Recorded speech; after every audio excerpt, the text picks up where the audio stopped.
There we go. And I'm hitting live. There we go. And yeah, should be live now, I hope. That would be good. It would be good. As always, tell us if you can hear us. If you can't hear us, then say bananas. If you can't hear us, please say bananas. Okay? It's a powerful game you're playing. So if you say bananas and you can hear us, then you're really going to mess us up. So just be careful, okay? Only if you can't hear us, say bananas. Yes. Welcome back, everybody. We are here to talk about Discovery for one of the last Discovery ones for a while, anyway. Mm-hmm. Yeah. We had our epic 6.5 hour retrospective, drunk one, which went absolutely phenomenal. I don't know about Stuart. I don't know if he had I don't know if he's just getting over his hangover. Stuart, I don't know if I was fine the next day. Although at like 2:30 a.m. I was like, whew, really hot, and I had to go upstairs, and I had a bit of a headache, so I had to take some ibuprofen and have some water, so that in the morning I wouldn't have a hangover. I had a really big burger before I went to bed. That was my strategy: just fill myself with beef and tomatoes and lettuce and bun, and then I was okay. Nice. Yeah. But yes, then I thought, hey, it's definitely worth doing. Yeah. It's not the right thumbnail, even though it's the same. It looks like the same damn picture. That's why it's the same angle of the damn ship. Sorry. I was like, yeah, I was surprised you used that one again, actually. Yeah. Well, similar. I mean, yeah. But I thought, hey, so, yeah, a whole different topic, because it is a different topic. Yeah. Today we're going to be talking about our top 10 best things of Discovery Season 3. Yes.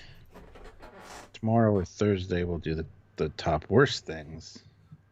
Mm-hmm. The bottom worst things, maybe. The things we least enjoyed. Yes.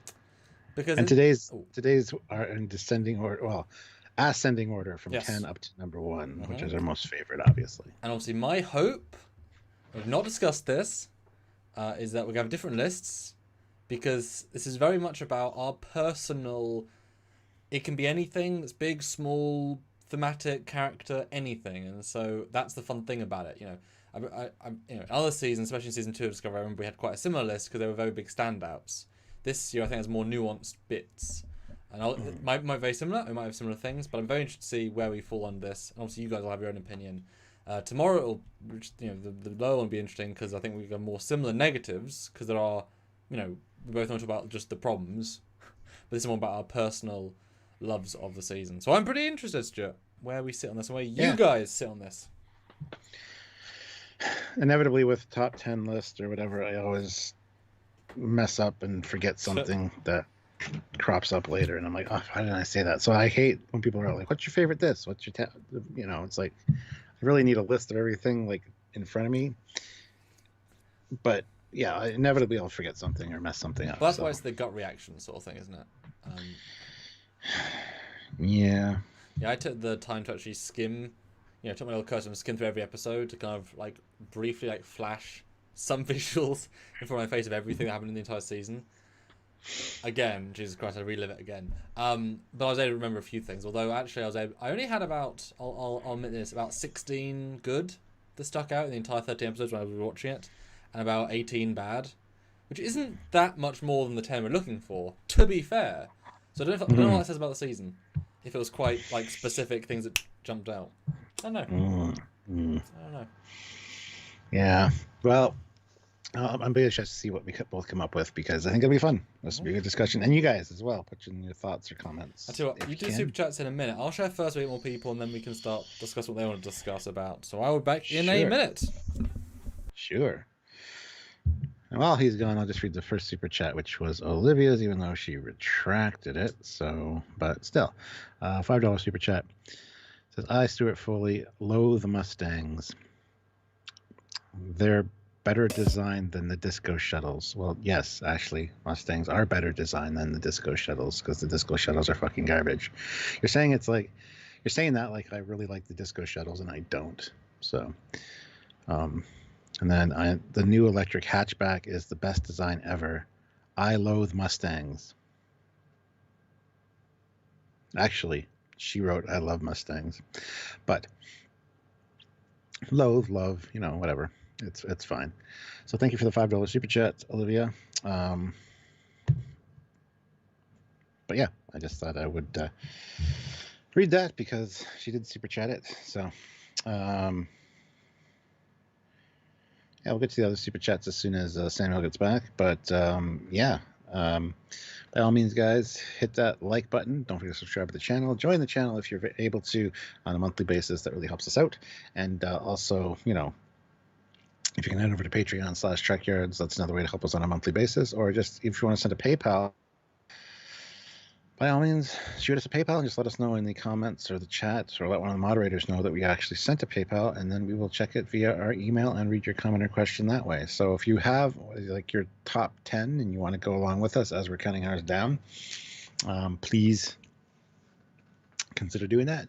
Also check out the description in the videos below, below every video, for lots of cool bonus stuff as far as saving some money, getting some cool links, getting some other channels like Captain Blake personal channel, things like that. So lots of cool stuff there for you guys to check out for every video. So Becky Schultz is here. Hello, Becky. Haven't seen you in a while. Good to see you. Yeah, we are going to get to these other super chats as soon as Samuel gets back, and then we'll take it from there. And Sergeant Montgomery, that's a sweet hat, Captain. Thank you. Is the Enterprise F, USS Enterprise. This is actually given to us by Thomas Maroney, who worked on, who's the lead ship designer over on Star Trek Online. When we saw him, we got this and the Enterprise F shirt with the 1701F crew on the back. So yeah, and my hair is getting bad. It's the COVID hairstyle, so I need to wear a hat because it looked like shit today. So you might see me wearing hats more often until the lockdown's over. That's a thing. And look, Samuel's back. Hello. All right, got some super chats. What do the people say, Stuart? As at the end of the day, without them, we're just us. With them, we're more. Yes, Ozzy Maderos, $10. All hail the Superior Commander and Super Captain Foley. An awesome weekend, Fleet Admiral. Skeleton Hands, okie dokie. Good. Thank you very much, Ozzy. Much appreciated. Good to hear that. Fleet Pod Swiftback, $2. Nice hat cap. Sam, is McDonald's takeaway 24 hours in the UK? It can be. Not all of them. What does that mean? Oh, okay. Yeah, I mean, yeah, obviously not right now, but I mean they have been, and you would expect to see any big town or city. Yes, absolutely, there'll be some, but I mean you also expect some, like Burger King can close at 10 or earlier. Yeah, same here. Yeah. Got some 24-hour McDonald's, some other ones closed. Depends. So. Yeah, I mean, it sucks for people that work at them, so it's not as if you want to necessarily encourage 24-hour ones. But it doesn't suck for them because they're used to night shifts, like they're students or whatever. So it actually works out better for them sometimes. So it's actually good. So. I think that varies from place to place. I think we're both right, just different people, different strokes. But although I wouldn't want to say necessarily the drunk crowd. I know that we used to have a little more Club Street in Bedford, and they kept the subway open until like 3-4 a.m. for people, and it was great. Simple story. But McDonald's not open there. But that was never a 24-hour one, so. Nice. And Olivia Julius throws in $2. Sorry, Cap. Please take this $2. Thank you so much, Olivia. I appreciate that. Hope you are doing well with your work and all that jazz. So thank you so much, guys. So I didn't understand the context. Fleet Point. He's implying that I got a McDonald's takeaway as the burger I had after drunk. Is that what he's implying? Might be. I don't know. Because I assume he's assuming that I was getting a burger. Well, no, you made your own. I know you, so. Yeah, I made fresh burgers. Yeah. It was good. That's why it was good. Real beef with real seasoning and onion and big over. Good. I'm not saying there's nothing wrong with McDonald's. I love McDonald's. Oh no. But I needed more. It's not all the time. Yeah, I think you'd have to get a really big McDonald's burger to really subdue the amount of alcohol we had. In a good way, obviously. In a good way.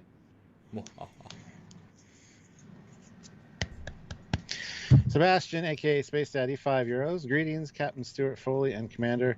How was the hangover after the last session? Sorry for the typo last time. Lack of food. On to the top 10.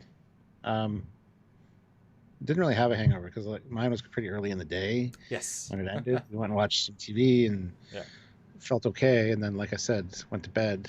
And probably like 2 hours later, I'm like, woke up and it was super hot for some reason, and I had to get up and had a headache as soon as I stood up. So I took care of that and then went back to bed. So yeah, I mean, mine was obviously very late, so I just tied all my stuff away because I kind of like gave myself a little bit of a pause, drank some water, had a big burger, and then went straight to sleep. Mostly. Yeah. But Stuart, then. Top 10. Our favourite things. As I said in our intro, now more people here. They can be absolutely anything. And obviously in any order. And how did you find making the list?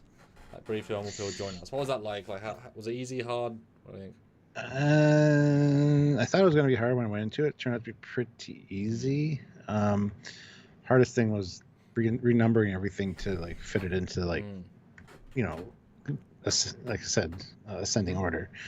But yeah, finding even the because I got my 10 worst things done as well at the same time, and that was actually not as easy as I thought it was going to be to kind of suss out some stuff for that. So yeah, I have it on my phone, the list. I just need to organize it for when we do the next live. Me too. But I haven't really structured it yet. Yeah, I was the exact opposite.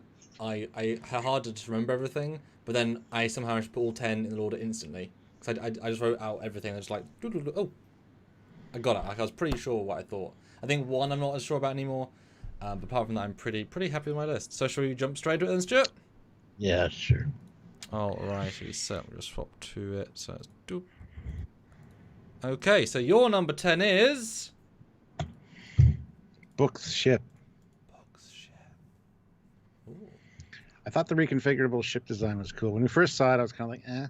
But then having seen it like do a bunch of stuff during the course of the season, like going through the nebula and reconfiguring, and even in the transwarp corridor, getting around the debris, which is unget-aroundable, even though the ship did it. With no effort or great flying, just forwards and flying. Yeah.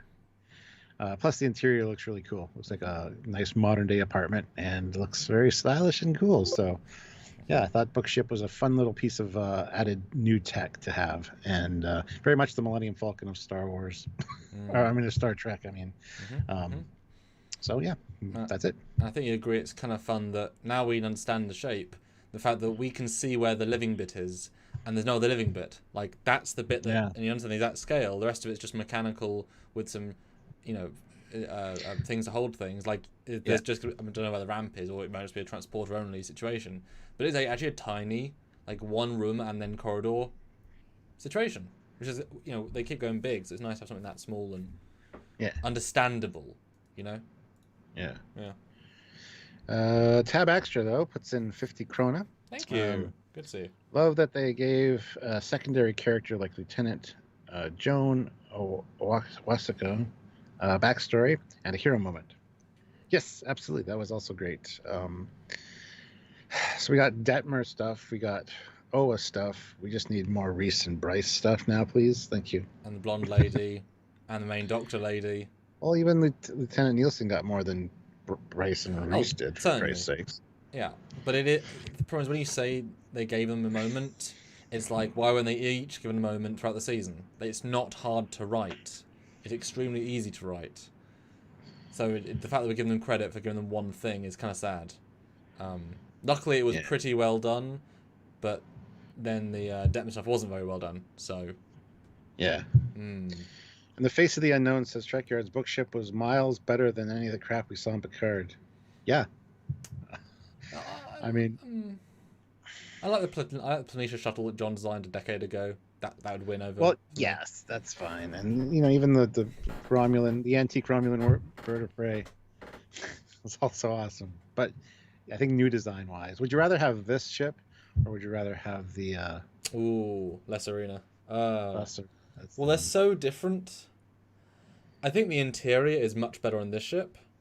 much better. Yeah. Like, has a real personality, even though it's really simple. The other one just feels like an aircraft carrier hangar. That, I mean, or just like, you know, it's not very good. But I think the exterior may. The problem is, I see less arenas. I could fix it so easily to be Star Trek. This is just so unique that it wins for unique points, but the other one would win if I could do like 5 things. You know, visible weapons, blue glows and red glows. Like it, so I, you know. Yeah. Good. That's a good question though. Fleet Pod Swiftback, 56 likes on to 100. Sam must be a good cook, although he is, from what I've heard and from what I've experienced.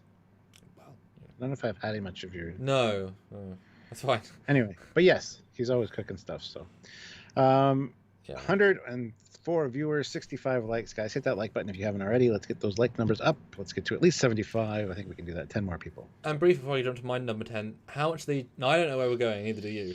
How similar do you think this list is going to be? Your gut reaction? It's going to be pretty different up until probably the last 3. Okay. Cool. I hope so too. Top 3. Yeah. So my number 10 favourite thing about this season, I'll have to refer to my notes because, like you said in our private chat, some things are a bit abstract. It's like this picture doesn't really tell you what it is. My number 10 favourite thing for Discovery Season 3 is Discovery was officially retconned out, meaning other Treks could never have used the Spore Drive tech or Red Angel. Because Vance, who has access to everything, doesn't know about the Red Angel suit, doesn't know about Discovery beyond it got lost in a battle and knows nothing about Control, which means all the information was successfully retconned and removed out of the timeline, which means they could never have made another Red Angel suit because this is the guy that would have the information, etc. And so it makes me feel more confident in Voyager that they didn't just not have it. They would never have access to the information. Yeah. And the Red Angel suit being unlimited data storage is a technology well above its time. But again, the information was redacted to the point where no one could ever get it. So this kind of puts a nail in the coffin of everything in between. I like that. They said it in Discovery. It means nothing in the grand scheme. You say in the future, we've now created that loop of, okay. So, That's a great addition. That's one I would have put in if I had a thought about that. That's pretty good. Yeah. But that one of mine originally was just better writing in general, but that soon got edged out by a few other things once I started thinking about it a bit more. So that would probably fall under that umbrella because it is better writing as far as storytelling goes, as you know, to tie in with Voyager and stuff and the other series. It just helps it fix other shows. It's just a full retcon to everything else because it also takes out Red Angel and Control. You know, things that you would think would be quite important in the grand scheme of altering our technological advancement in every other show. Nope. Yeah. Confirmed out. Even if this is an alternate future, it still was one thing that definitely happened that way, and so is likely to happen. You know, it's good. I like it. I know it's a simple thing, but the fact that it helps every other show, or at least helps not have Discovery ruin every other show, is the important thing. Yes. Area 51, $5. List Arena, or however you spell it, looks like a great place to shoot a Beyonce music video. Yes. There's Serena right there. In case you forgot what it looks like. It looks like the Batmobile or the Batwing, plane. Yeah, certainly does. It really does. Yeah, unfortunately. So. And I still would like to do a Prime version or if it was a Federation ship, because I know we talked to somebody on the production about it being in a Federation ship or not, and it's like you know how big the Federation is. To have it be an out of Federation ship, that takes a lot of effort. You know. Like, it's not Starfleet, but Federation still uses those base aesthetics in some small way, etc., etc. And if he's ex-Starfleet, he'd probably choose a ship he knows how to fly, and so he wouldn't suddenly go for, like, an Orion Interceptor, because he'd be like, he'd probably pick something very comfortable, It's like why I've heard that often when military people come back home after serving, if they have a firearm, they get the gun they use in the service as close to, because they're comfortable with it. They're not going to suddenly have something they've never shot before because it's like, this is their functional piece. So you assume he would pick something, Starfleet-esque. But that's just me. Yeah, absolutely. But I put more logic in than Picard does, so what do you expect? Well, everyone does. Well, yeah, most people do. All right, so my number 9. Yes. My number 9 is Reprogrammable Matter. Oh. That was a super great touch. I mean, they're going 930 years in the future. How are you going to advance tech based on what we saw in Discovery? Because they already had holograms. They had all this fancy shit. So Programmable Matter is pretty awesome, actually. Considering we saw a few examples of it doing its thing. It's very much like nanotech technology. Like what Control's made of. Yeah, well. Anyhow, it makes sense just as something that you would an advancement for tech as far as building starships out of. You can easily repair things. You can make whatever you need to make as you go along. So just for Programmable Matter, I think was a great addition to the Star Trek lore, especially that far in the future. You'd think it'd probably be around in 500 years as opposed to 1,000, but there's no saying how long it was around. So, and it can advance, of course. So, I mean, and what's interesting, it could have been a gimmick, and it kind of was, but at the same time, it also wasn't used really either. Exactly, and that's the good balance. I didn't see it used as much on the bridge as I would have liked. Like they said, oh, the controls will configure to whatever you need. You see, Washa can do that thing, and we know that Detmer set things back to the original way she liked it, even though whatever. But yeah, you never get a sense of how anybody else is using it, how it's adapting to their. It'd be cool to see it on the captain's chair, lift up on an arm, a little bit of a diagram of the ship that they're looking at, and you can spin it or something. Do you know what happens, Stuart? They had this idea, the VFX people made it, and they said to them, right, okay, we've done it. You know, this will add one more week to every episode of production time and about $80,000 of time. What? Yeah, because everything needs careful tracking of every motion they do, and they're like, oh, yeah, let's not do that. People will forget.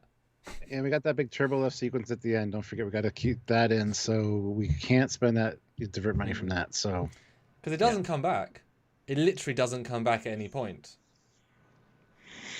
It's bizarre. You see random flashes of it here and there, like with the nacelle with the struts. No, I just mean the bridge. I just meant the bridge. Yeah, that idea never is used again.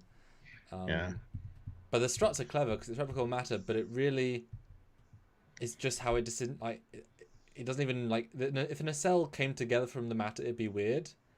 But it's appropriately static, and even like the way they do the gun doesn't even feel like the same tech. It feels like a hologrammatical like.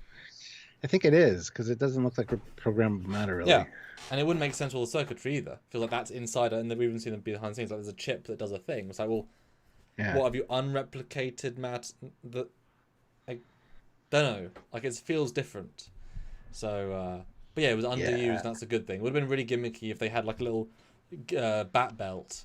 Press it, sword. Press it, crossbow. That would look like shit, and it would have just broken the whole immersion because you want the very logical, simple, like having chairs appear from nowhere. Okay, sure. Simple, efficient. Yeah. You can make your own furniture. So, yeah. Yeah. No, I agree. Mark Lawrence, though, is here. Good to see you, Mark. $5. Hi, everyone. Hi. I'd say my favorite part of Discovery Season 3 is still the supporting cast, bridge crew. They always get the short end of the stick. They do, unfortunately. Yeah. I agree. Tab extra, 50 krona, so thank you. What made this feel like Star Trek show for me was Admiral Charles Vance sticking by Federation principles, even when it was not politically smart. Yeah, he was definitely an admiral and not a badmiral. We always have that trope of the bad admirals in Starfleet, even the ones that seem good at first, after a few appearances, have a shady side to them. It seems like Vance is very much he wears everything on his sleeve as far as his intentions go, and he hasn't be duplicitous because of the situation he's been dealing with. So, like Vance. Yeah, he is the real backbone of the season, and that's why. And I said to you when he first introduced, I really wanted him to be every episode, being their connection, and he was actually in every episode. I think maybe not one, maybe, but he was always there doing his thing, and that really helped for sure. And I'm glad that when you rewatch it, those potential hints we're looking for, because we were looking for every possible sign that he goes bad. When you watch it a second time, you're like, oh no, he's just being bloody good admiral. That's the important thing, Good. Yeah. But yeah, we're only on number 9, guys. So there's still room for that. Captain Chili Beana puts in $5. Thank you. I'm still marveling at the Stewart and Sam with matching with O'Brien and Bashir comparison. They're my favorite Star Trek BFFs, which may explain why you guys are also my faves. Aww. The similarities are kind of uncanny and weird, so But anyway. Ain't he cute? Ain't he cute? Yes, he is. Shall I jump to the next one then? Yes, yours. Your number 9. My number 9. Let me look. Links in directly. My number 9 is positive vibe in the midst of a post-burn world. Links in advance, but in its own way. Going into the first episode, it says a lot of stuff, but we don't know how that will factor in. And we were very convinced it'd be dystopian. That's every other season. About, we see the worst of the Klingons in season 1, and we see the worst of Federation season 1. And in season 2, we see the worst of Section 31. We see all this drama and negativity. And so we're expecting season 3 is going to be drama, negativity, darkness, etc. every time we expect to see it. But the fact that even with the world going shit up, 5 generations ago, this team is still... I know we only get one real scene. This is the scene I put a still from, where they walk, they're around this hollow room. They're like, right, we have missions. We've got 400 missions, 6 captains. Okay, let's have a day. And he sends them out. But the vibe is still a positive... It could just be from TNG. Okay, a bad day of TNG. But, yes, we're doing things, we're going to help. Same replicas. Like, status quo helping people stuff was still crafted in there as positive, that this has not dampened who we are. It hasn't taken us over. Either we've bounced back or whatever, but there is that vibe. Somehow, despite everything, there's this vibe of positivity in this. And that is impressive for the show to generate in a source of bad stuff. It's good. Well done. Yeah, which is very Star Trek-like, because everybody was like, because of the burn, is it going to be a dystopian type future? And it didn't feel dark. Like, weirdly, I've seen a lot of different future things, and a good 89% of them are all dystopian, dark bullshit futures. Still, even with the burn, it seems like that at first. Like when Michael first shows up and you learn about that, you're like, oh my god, what's going to be like? And now Starfleet's still being optimistic. They're still bright colors. They still... they still feel like Starfleet, what makes Starfleet. Even Sahil, his dedication, 40 years waiting for a Starfleet officer to come up. And that's just the idea of Starfleet. Yeah, exactly, yeah. I definitely agree with you there. That was a good thing to see, and I didn't really expect that. I did expect more of a beaten down, downtrodden kind of Federation. Well, kind of like Andromeda. They wasn't anything left, and they had to rebuild them, except the one planet. Yeah. It's because it was surprising and not what we come to expect from Discovery ever. That's not what they did. They do these darker things, and so it was like, oh, wow. Yeah. Okay. Good job. Tinfoil Ninja puts in $5.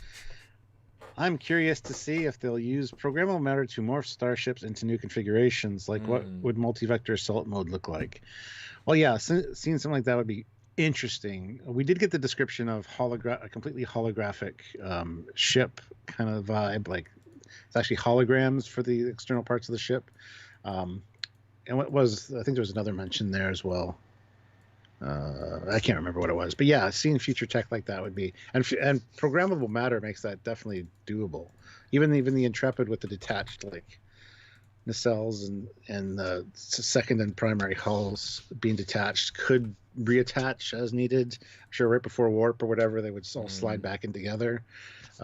Just seems like a natural thing to do. And yeah, Programmable Matter can make any of that possible. I do like the multi-vector assault mode idea, though. A lot could be done with that for sure. They could make 200 fighters come out of their shuttle bay. And wait a minute, that's happened without Programmable Matter. I'm sorry, I made you sad. Well, the only thing I'll say about that is that I would say more that Programmable Matter clearly has limitations. Think more like Terminator 2 vibe. You didn't get the sense they just build a ship from it. Remember, they pulled a phaser from a rack and put it into a thing. Yeah. They didn't make a phaser from nothing. They had a phaser pre-made. So I get the sense it's more of either a static buffer, which is logical, transporters of buffers. Scotty lived for hundreds of years. That's fine, or a while.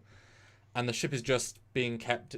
It's actually more limited than I think you think. Bookship is a better example of, because that's not replicable matter. That's what do you call it? You had the right name for it. It was reconfigurable. Yeah, the ship was just built in so it because nothing was fully connected, it could move. That I think is a more equivalency of a Prometheus, where it's clever in that way, and the ship itself could then split into multiple ships and then recombine. But it's more like a puzzle piece. So I think Retconned Matter's more limited than you think. Even the thing that Tilly made in the bar, he was like, this is really simple because it's like a conduit, it's like a pipe. It's not like some massive circuitry. It's like a copper coil inside circuitry, so it's simple in its own way. So yeah, I think they were quite clever in how they used it. They didn't make guns from midair. Yeah. Yeah. Area 51, 200 shuttles. That's crazy. They'd never do that. I know, right?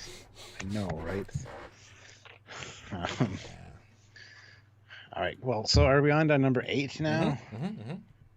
All right. So number 8 for me, honestly, is Cleveland Booker. Just having Book around. The second. Book was a... Yeah. Oh, yeah. His mentor. He was a breath of fresh air, honestly. Like a very likable character right from the get-go. And doesn't seem like he's got other agendas or whatever. He's very much a friendly, nice guy. And literally I could, after like an episode or two with him, I was like, I would want to hang out with this guy. This is just like a nice, genuine, nice guy. And it speaks to what you just talked about as well, with the positivity of the not just the Federation, just of people of the time. You got to make the best of your situation. And then we learn more about him. Of course, he's got the ability to talk to animals, use spore drives, things like that are important. The whole Quajon thing. So yeah, I think this is a good match for Burnham. Like it brought Burnham out of her wooden acting phase and made her somebody that seemed human. And they're actually a very good couple together. So I just think Book, just in general, is just a nice guy. And I think as a character, I'm very happy to have him on board. And again, not to be, don't want him stabbing anybody in the back, like at the last minute, like, oh, this was all a plan. I've been helping out the Emerald Chain. It's like, no. I'm glad you didn't do that because you easily could have. So yeah, I think just the character's awesome, and I'm glad to have him on board. Just not on board the ship literally, but I mean just on the show, Yeah, it shows that Trek is not this dystopian, and even if it is, the people are what matters. And again, rewatching the first episode, you get that interesting duality of he's presented one way, but then they don't hold back in showing, oh wait, no, he might be stealing from a criminal. That's a wrong thing. But he's saving a endangered animal. That's a good thing, etc., etc. So they were very committed to what they want from him, and having just seen him, like I said before, in Supergirl previously as a villain, where he's very cheesy and English sounding, and he's much better in this. Much better in this. I mean, that I guess he acts more like he does more things, but he's really good in. I didn't know he was in Supergirl as a villain. I mean, Esh villain. He is a villain in the end, but he plays half the season sort of half good, half villain, but he's a villain in the end. And a character that's definitely not underused because he's not an organic character, but he's like, he's like the civilian helper that they can use. He was surprisingly good, but really just you make a strong, positive character. And also, I will note, in the first episode, you're following 2 black actors the entire thing without any white actors. Doesn't matter. I'm just noting it, but they didn't, unlike seasons 2 and 1, they didn't force the need to say that and pat themselves on the back. Because he's not great because he's black or because he isn't black. That doesn't factor in. He's just a good guy, good person, So well done for them. He's like a Cisco in a way. He just is great. As all of them should be. But they didn't forcibly pat themselves on the back for just a great person of character. Character of person. So yeah, absolutely. Yeah, good choice. But my number 8... Unless you have super chats, which you probably do. We don't. Okay, my number 8 is good Mirror Universe episodes that get to retcon and improve older Mirror Universe episodes. I still got him. I can hear you, Stuart, but I can't see you. I cannot see you. Okay, there you are. Yes, Mirror Universe episodes. And the fact they improved older Mirror Universe episodes. There's a later one which talks about this, but the first one's rather impressive. They are kind of almost the Intermirror Darklies of the universe. They allow an actor that was being let down week after week to actually do something good and impress us all surprisingly and kind of redeem the character, even though she's being evil as part of it. Yeah, and to actually see like the genuine Killy, the genuine Burnham Yep. from that universe, Mhm. which we didn't see the first time. So yeah, They earned it, but also it is what, if we were massive fans of the show, we would love to see this sort of thing. And so the fact that they still did it anyway does help to improve everything. And yeah, and definitely it makes me appreciate the Burnham stuff, because now you get to appreciate who she is. Although then when you rewatch season 1, and I did that after this first episode, it's quite embarrassing to then see how Georgia can't tell that the good Burnham isn't the bad Burnham instantly, because they act radically different. Like, this is almost the same day, you know? yeah. And like, not at all comparable in performances, and yet she doesn't know for a while. So it does have that disparity with how much Burnham's playing it, but I just really enjoyed seeing them all. We both love mirror stuff. We both love the alternates, and this factored in very, very well. As we said, how they committed to the bit is great. So yeah, just good done, mirror. Well done them. Yeah. Tab extra, 100 krona. Thank you.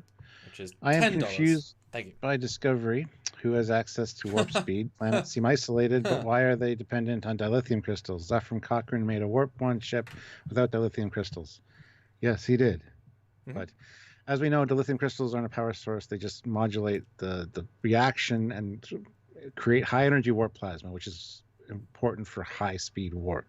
So anything past like warp 2, warp 3, you need that highly energized warp plasma to do that.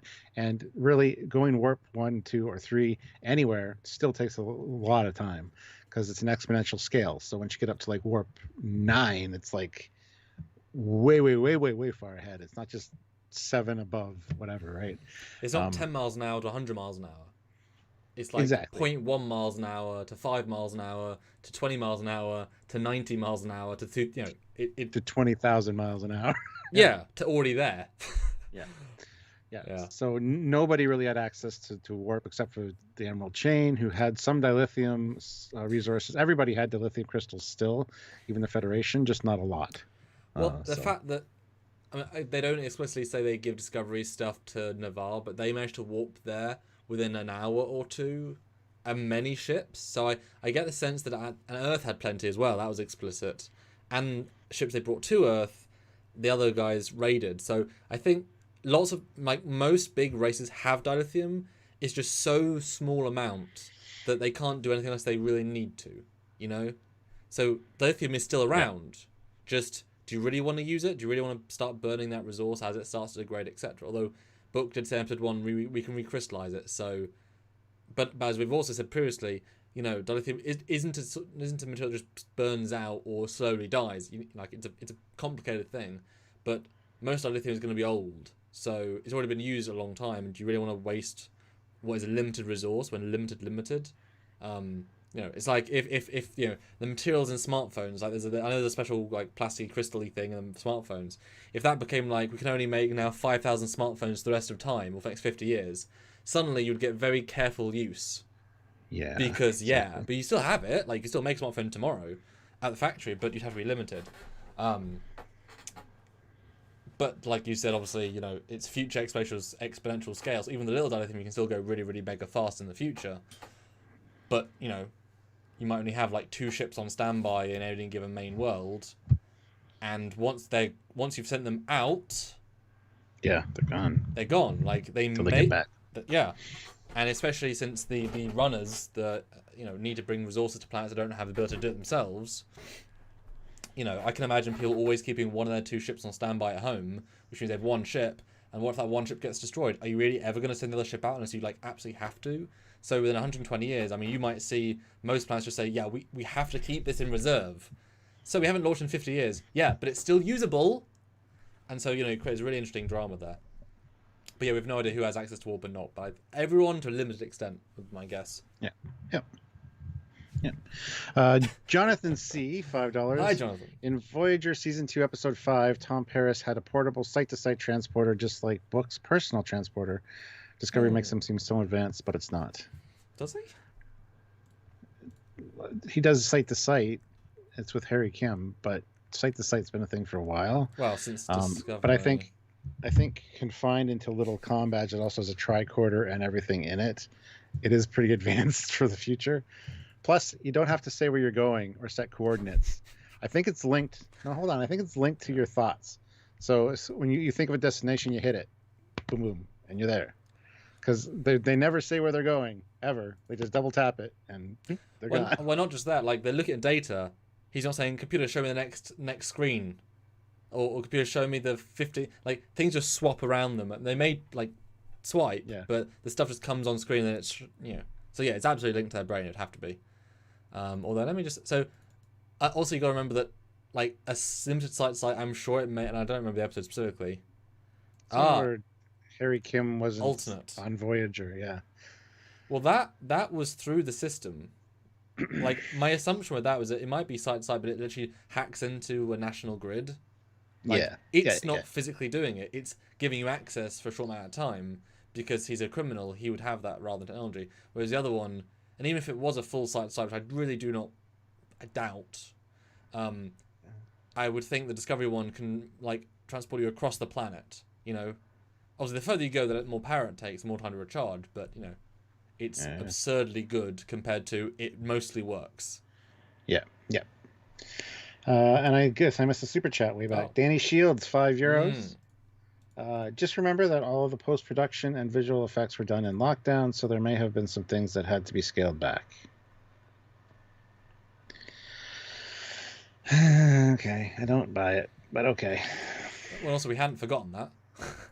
No, we hadn't. I mean, that's obvious. But it's good. I mean, the season's clearly cheaper than ever before, but it worked. They focused, Some of the CGI is more rough, but, I mean, do you think they scaled back? Did you see the ship models? I mean, yeah. We didn't really see them. Well, there we go. That's funny. No, clearly scaled back, but I think it benefited actually from that, as weird as it sounds, Yeah. All right, moving on to number 7. Number 7 for me is Lieutenant Nielsen. It was great to see her. At first, when I heard that the actress that originally played Ariam was coming back, I'm like, well, that's stupid. And I wasn't super impressed with the character.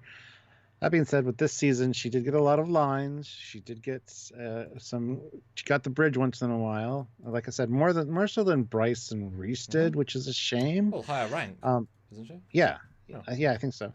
But just as a character, great to have her on board. I really like Nan, and Nan was almost on my list. Nan. Oh.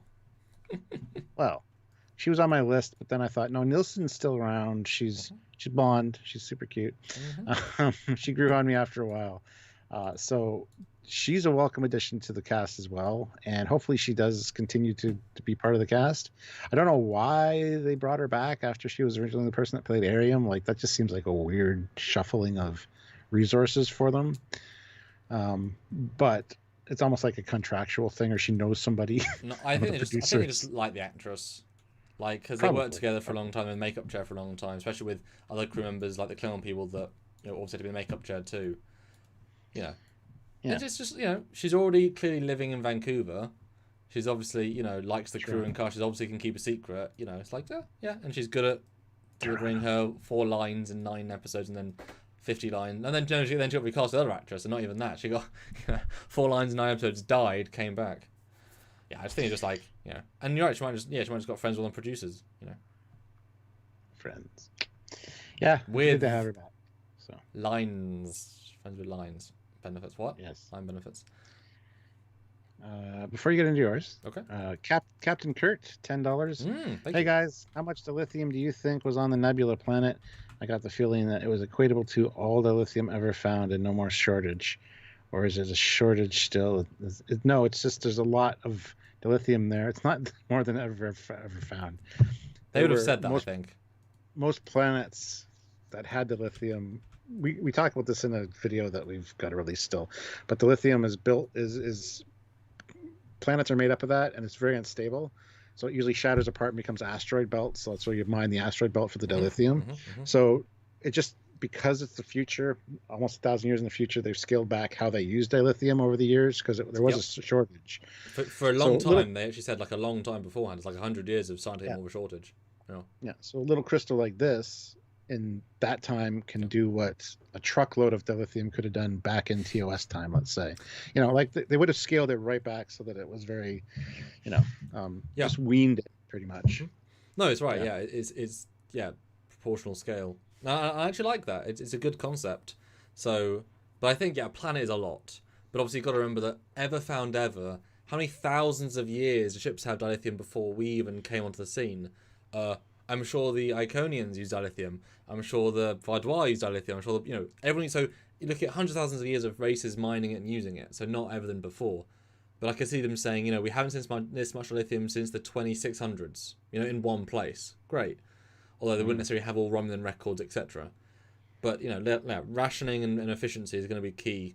But they're going to have to be careful with it, obviously, because, this is going to be it, potentially, But since, how many ships have been mothballed in the last 120 years? The answer is most of them. Yeah, exactly. Most of them. I don't think there's even going to be and if they all had crews, where have the crews gone? Well, not to more ships. So everyone's downscaled. Even getting a fleet back in operation is going to take dozens of years, minimal. So it'll last a lot longer, and then you might find other ways of even being more refined, etc. Good question, comment. Well, Sergeant Montgomery, though, says, what would have been a better story if deuterium had become inert? Deuterium is a fuel source that creates the matter-antimatter, but then we've had the same problem with the Romulans have a quantum singularity that they create their power with. So the Romulans would still be in power. Not everybody uses the same fuel source, but the lithium crystals are like a constant to create that high-energy warp plasma. It's what refines the process. So, because it's a subspace, it's linked with subspace. So I have no problem with it being dilithium. I just wish they would have explained it better. But a lot of people, you say there's a deuterium shortage, they'll be like, so what's that? Because deuterium's been mentioned over the years, of course, but not really focused on too much, even though there's big deuterium slush tanks in every ship that is the fuel source. So, and also you get the sense that that's also can be taken in by the Bassard collectors. Like, it's just stellar fuel, and it'd be really hard to make that rare, I feel like. Yeah. I think you have to work really hard to explain that, and it's definitely not linked in subspace. Well, deuterium and petra is linked in subspace. Like, it's not. No, it's not. Yeah. But the thing is, they went better by being vague. Vague means they don't know what it means really, but at least it didn't break too many rules. It's just they were vague. It was vague.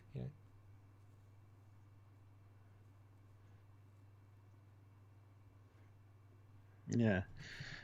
Tab Extra, though, 50 krona. If anybody's likes listening to podcasts, I recommend the Delta Flyer, hosted by Robert Duncan McNeil and Garrett Wang. Lots of backstage info. Yes, absolutely. That's definitely a good one to tune into. And both really nice guys. I've heard parts of... Yeah, absolutely. Yeah. I haven't listened to many of them, but I have heard some. So it's weird with all this free time we have, we still don't... we still don't do a lot of those other little things with time-wise. Yeah. Too many things to do. So what's your number 7, my friend? Yes, my number 7 is use of canon aliens rather than inventing new ones. Nice, yeah. Because I thought, J.J. Abrams' Beyond, they pat themselves on the back for inventing 50 new aliens, 50 years, and no one can remember any of them except one. They meant nothing. And they didn't even sell toys. They meant nothing ever. If they'd had 50 aliens from Trek in it, that would have been really impressive. Discover using Linus, the Trill... The Orions, the Andorians, they could have made up a new syndicate. But the fact they use existent races deepens it, grounds it, saves them budget, saves them fan backlash. So the fact they went extremely conservative, and even to using the Kelpian, because that's a canon race now, still credit to them for that, using a canon race for the end. By doing that, grounds it so much in the universe, and they could easily have said, we'll own this other race. We'll do this and this. They've been very good at that. I'm going to give them absolute credit for that. And they've done all of them pretty well. I really can't bash them. The Trill were great, simple, effective. And we in season 1 said, stay the F away, for God's sake, because you keep butchering them. But this season, the Romulans and Vulcans and Trill, all good. Yeah. And Morn and Cardassian. Everyone's fat, even though Morn was a fat Morn race, so but whatever. And didn't get any closer to the bloody Cardassian. But they were all there. Good. Yeah. Good job. Oh, that actually ties into my number 6. In 1 second. Fleetpod Swiftback throws in $2. 100 likes. Nice. Again at 150. Hope Non comes back. I agree with you. And Will do. 167 people here. Let's hit that Excellent. like button if you haven't. I think we can hit 150 easily. So, yeah. All Wait, right. So, Dan23, did Lyconians ever have ships? We only saw them have the gateway. Well, yeah. How else did they explore before the gateway? yeah. Like, it was a normal race that evolved into only needing gateways. Yeah, Yes. obviously. Yeah. All right. So my number 6 Oh. is the mention of the Gorn. The Gorn mention in Okay. episode 1, That's I was funny. really excited for. The fact that they ruined, you said, 2 light years of subspace. In an attempt, because they were talking about how she came through a wormhole, and he's like, "You sure you want to mess with that?" The Gorn just ruined 2 light years of subspace, Yeah. assumingly trying to come up with an FTL drive or something that uses artificial wormholes. So just the mention of the I love the picture I got, eh? the mention of the Gorn was great, because I want to learn more about the Gorn. Sure, they were in Amir Darkly. Sure, we've seen them in the Star Trek J.J. Kelvin game. Really great references. So I just think bringing them in for Discovery and having them be part of a experimental new form of travel is a great way to do it. So yeah, ties directly into the one you just did. So there you go. Yeah, using the races. I mean, that's one of the examples where we can use the smallest one-line reference and still one of our favorite things, and it works. It's fine. And definitely, I would like to see them hint at that. That's a hint that they are more active in their pursuit of something better. The Vulcans clearly went into hibernation. The Trill clearly went into hibernation. The Gorns destroyed subspace. So they're clearly trying still. So absolutely, we should definitely see a season 4 plot where we see a Gorn ship, and maybe it's even the unused Jim Martin concept, or was it? I think it was Jim. It was Jim for DS9. Obviously, make it fresh and new, but that concept, and have Gorn, as you even said, you could do the full rubber makeup. Look at Linus. A Gorn looks like that. Perfect. I mean, obviously like that, but you don't need to go, and it's cheaper than CG. It would be more effective, more grounded. You don't have to act. Very, very doable. And you have them be a good guy, or do him kind of the J.G. Hertz or Enterprise, be a full scientist Gorn. And so here he is, scales, 6'4", big chest that's open for some reason, big thrusty nipples of power. But full scientist, maybe even glasses, maybe sci-fi glasses that he presses and they replicate matter and they they zzz in and zzz out depending on what he's doing. That's quotable, guys. Thrusty nipples of power. Damn. There you go. But wouldn't that be a great subversion of expectations? A really big guy, big Gorn. You hire a big bodybuilder guy, and he's the most lovely scientist guy possible. Oh yeah, you get so much cred for that, Yeah. Yeah, absolutely. Tab extra. Oh my god. 50 krona. So how does Bizarre Collectors work with the new disco nacelles? They don't probably. With the new ones? I don't know. Who knows? Same as all the other ones. They just suck in stellar matter and convert it to deuterium. But rather than being with glowing balls, they're now just lines. Yeah. Again, more advanced tech needs smaller intake valve. Whatever. And I have slit Bassards on the tertiary nacelles for Horizon because, a bit of that, but you don't need much. Yeah. Cool. All right, my number. What are we at? 6. The what did I say? The Emerald Chain Starfleet negotiations scenes. That's just under halfway on my list. But as we said at the time, it's one of the absolute highlights of the episode, or the best parts of the episode, and of the entire season. It's a sample of the mature writing that the season was doing in comparison. It's just. And it shows how good Vance is. It makes the villain better. It's our only good stuff, really. And it's just really well written. It takes a long time, but it's good.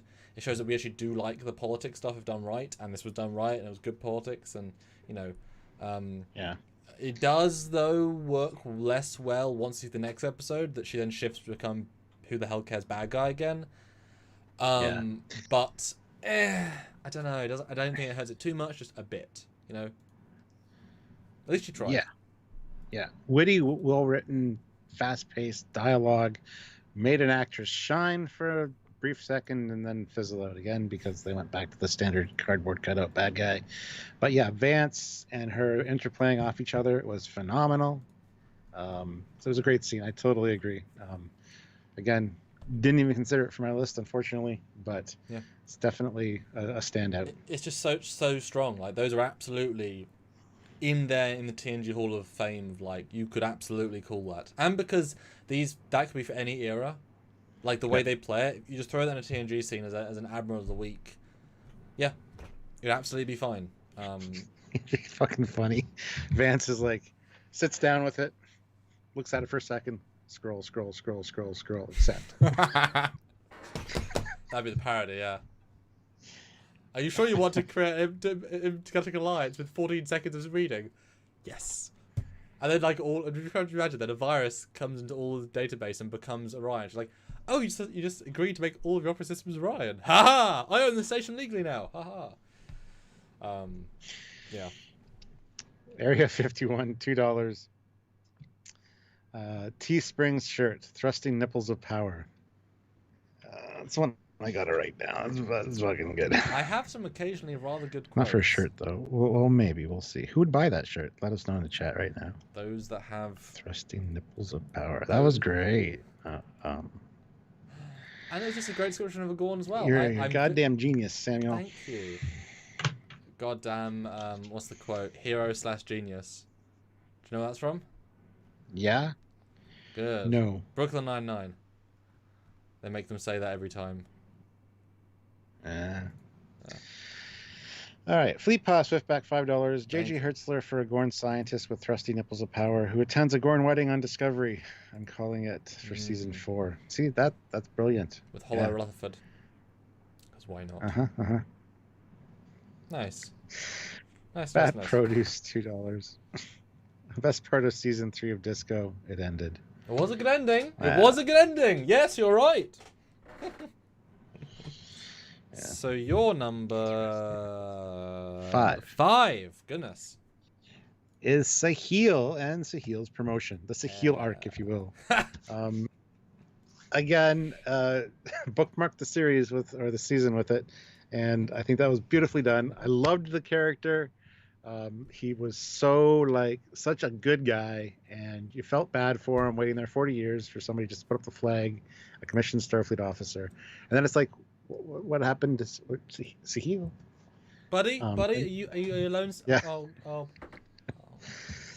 And we really thought he had been forgotten about. Unfortunately, #Justice for Sahil survived, and at the end he got that promotion to lieutenant. And again, it was so great to see him. I want to see him in season 4. I want him to be a part of it, even a couple episodes, just as a role, a line or two here or there. Well, as a communications expert, he should come in.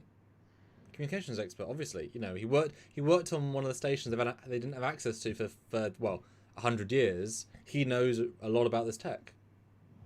Yeah, do it. Yeah.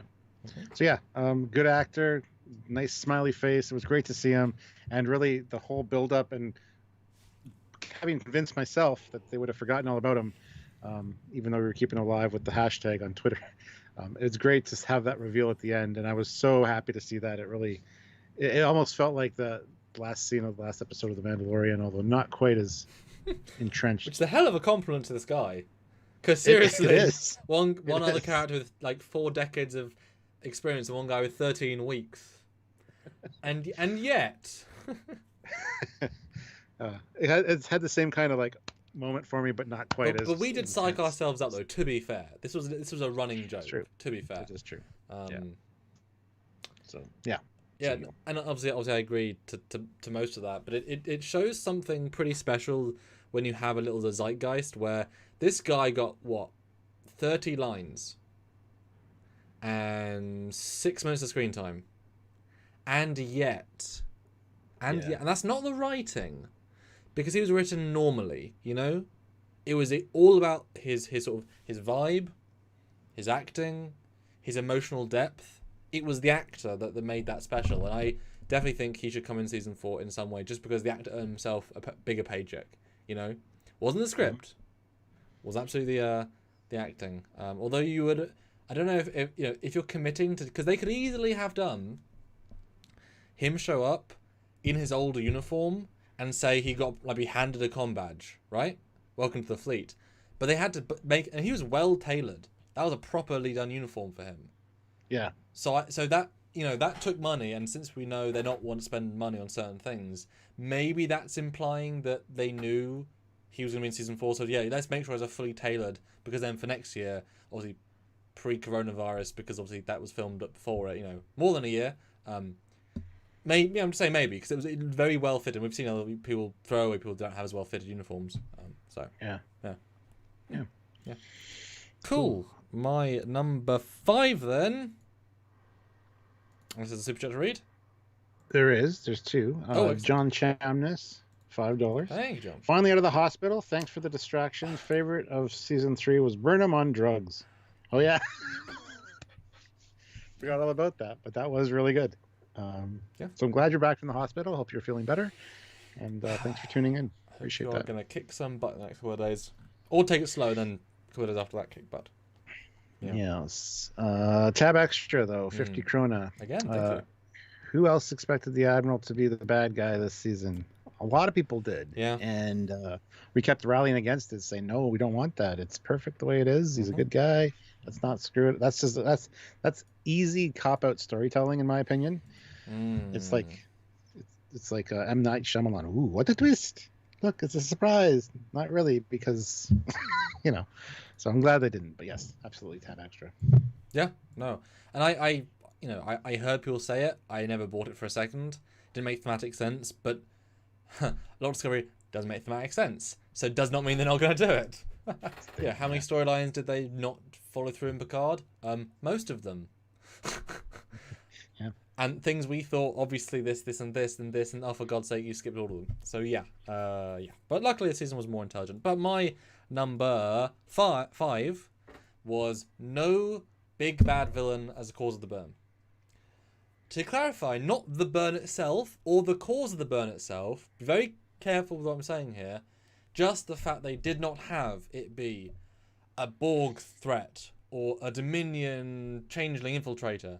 It was not, as you said a second ago, almost a cop-out. It wasn't a contrived villain. It wasn't advanced. It wasn't Section 31. It wasn't the things that obviously they always do. And we've seen that in Discovery Season 1, 2. It's always a big bad. It's always destroying the universe, etc. It was not that. Yeah. And so that was really refreshing. And grounded it in the Trek universe in a weird way. Unlike, obviously, you know, Trek universe in a movie sense is a big bad. But we have natural disasters. Like even the Crystal Entity. It's not a big bad. It's a thing that is working on instinct. You wouldn't even consider that to be the same logic as a big bad. You know, it's not quite the same logic. And so, yeah, I appreciated it, and I know you feel the same.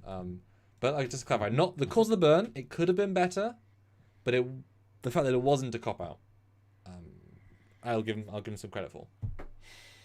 Yeah, no, I totally agree. Like, we've talked about this many times, and it's the small things that it's important because, yeah, the big bad thing, didn't want that. That was just a Star Trek having a villain, like a bad villain that they have to defeat for a movie villain just doesn't work. It's just not the formula for Star Trek. It can work, but it's very specific. Yes. Yeah, and I'm glad they didn't do that here because this felt like Star Trek. So just one of those scientific things that just was a one-off and it's done. So yeah, and science, bitches. I do like science. And it does just create though this nice. And it is weird, there's no real cause, there's no real fault. It was all, I mean, obviously, still the guy still killed people unintentionally. That sucks for everybody involved. But there wasn't this blameness. Like, the galaxy can take a sigh of relief, you know? There isn't, and I love that line early on, which now feels better, saying, we weren't sure which threat was the threat targeting us, so we left Earth. Don't know if that's going to happen again. Take out the equation, it becomes refreshing. Like, no, there isn't this great threat we all have to fight. Doesn't change the events, but we haven't. Whereas Picard season 2, if they don't have the big squids in the sky, it'll be like, writers, you made a massive plot problem there. They're going to come and kill all life. Oh, you just ignore them. Great, dumbass writers. So, yeah. There you go. Although this Joker does say, yeah, Zakul, Zakal, the galaxy's greatest mass murderer. Well, no, the Borg Queen probably murdered more people in the sense of installation. If there's 1 trillion people on Unimatrix 1 at one point, I think the Queen and the Queen AI was a bigger... So no, they were second greatest under the Borg Queen. Oh, okay. All right, so it's time for number 4? Number 4. Number 4. Number 4 for me is the Voyager J. Dang. New Intrepid class. Hate that it was called an Intrepid class, first of all. But carrying on the Voyager legacy with everything Voyager was through, definitely deserved the suffix title and the J. I hated that they used J because we almost called the Enterprise J because that was the only... anyway, whatever. But seeing Voyager shown some love was great. And, unfortunately, it looks very much like the original Voyager. Again, that's a little bit of a letdown. It being the Intrepid class and looking almost exactly like just a next gen of like Voyager is kind of disappointing because this is 10 iterations of the ship later and 1,000 years. Like, you think they would have changed the design somewhat. I mean, even the Enterprise J doesn't really look like the original Enterprise. This looks too much similar. They just cut out some pieces. So yeah, anyway, I still think the mention of the Voyager J was a nice touch, and I want to see more adventures of it. I'm sure there'll be books written very soon. Yeah, it was much smarter than the Enterprise because you get 95% the same punch, but without any of that baggage of it's the Enterprise, which means you can save it for a rainy day. I'm gonna semi-disagree with you about the design because it feels more Prometheus-y than Voyager-y anyway, which is already slightly, and we've done the comparison renders, it's like, oh yeah, it's not actually as Voyager as you think.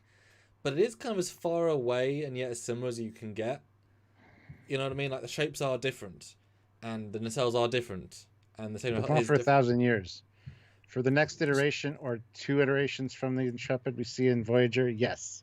But for this far, unless it's a callback, it's a retro callback. But it's so far in the future we can't even guess.